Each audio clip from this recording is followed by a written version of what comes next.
Hammaga salom. Siz bugun Kim Mubina kanalidasiz. 1000 ta bo'lishimga yordam bering va biz bugungi yangiliklarimizni boshlaymiz. Qani ketdik. Xo'sh, birinchi xabarimiz keling Jenny haqida bo'la qolsin. Jenny o'zining shaxsiy ofitsialniy Instagram sahifasida o'zining istoriyasida keyingi qo'shig'i Less Than a Lover chiqishi haqida tasdiqladi va Jennyga omad tilagan holda keyingi xabarimiz LOL kolleksiyasidan Jenny endi chiqishi mumkin. LOL kolleksiyasini yig'ishni sizga tavsiya qilamiz.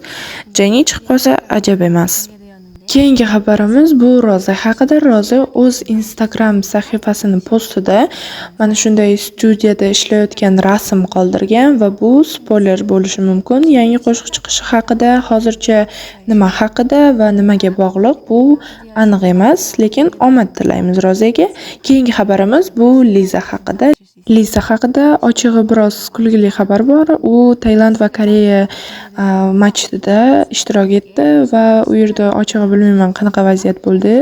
O'yinni ko'rgan bo'lsalaring, nechi bo'ldi yozib qoldiring kommentariyada. Va ochig'i Liza galdirab qoldi. Qaysi komandaga muxlislik qilsam bo'ladi deb.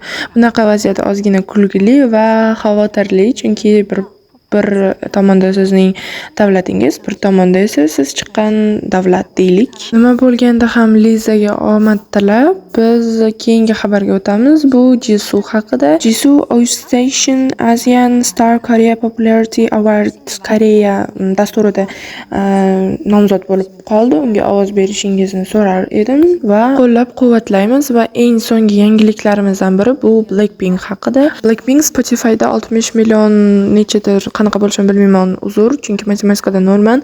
Xullas shuncha obunachi yig'di va ilk ayol guruh sifatida rekord o'rnatdi. Hozircha shular, menga obuna bo'ling va xayr.